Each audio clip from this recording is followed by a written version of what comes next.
Hi friends, இன்றைக்கி வந்து நான் ஹோம்மேட் சாக்லேட் தான் எப்படி பண்ணலான்னு பார்க்க போகிறேன். நான் இதுவரை ட்ரை பண்ணதில்லை, தான் ஃபஸ்ட் டைமு. யூடியூப் சேனலில் தான் இது வந்து நான் பார்த்தேன்.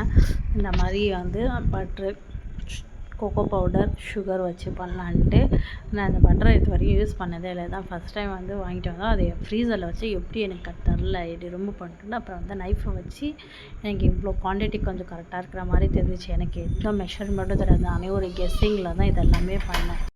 சரின்ட்டு எந்த மெஷர்மெண்ட்டும் தெரியாமல் தான் பண்ணேன். சரி, ஒரு 3 டீஸ்பூன் வந்து கொக்கோ பவுடர், 3 டீஸ்பூன் வந்து சுகர் ஆட் பண்ணிக்கலான்னு ஒரு கரெக்டாக ஒரு குவான்டிட்டி இருக்கும்னு நான் நினச்சி, அதே மாதிரி கொக்கோ பவுடரை ரிமூவ் பண்ணி கரெக்டாக ஒரு 3 டீஸ்பூன் வந்து அந்த கொக்கோ பவுடரை வந்து ஆட் பண்ணேன்.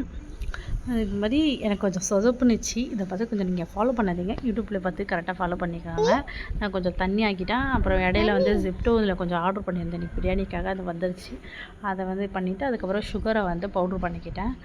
பவுட்ரு பண்ணி அதை மிக்ஸ் பண்ணிவிட்டு சரி இது எப்படி மெல்ட் பண்ணுன்னு தெரில. சரி, அதில் கீழே கொஞ்சம் ஹாட் வாட்டர் வச்சு பண்ணி பார்த்தா வரல. அதுக்கப்புறம் நானே கெட்டலில் கொஞ்சம் ஹாட் வாட்டர் வச்சு மிக்ஸ் பண்ணிக்கிட்டே இருந்தேன். ஓரளவுக்கு இருந்துச்சு. ஐ திங்க் ஓவராக கொஞ்சம் தண்ணி ஆட் பண்ணிவிட்டேன்னு நினைக்கிறேன்.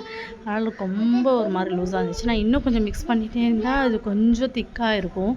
நான் சீக்கிரமாகவே ரிமூவ் பண்ணிட்டேன். சரின்னு அப்புறம் அதுக்கும் வடிகட்டி எடுத்துகிட்டு அதை எடுத்து ஊற்றுறேன். அப்போ பார்த்தா எல்லாமே கீழே ஊற்றிட்டே இருந்துச்சு.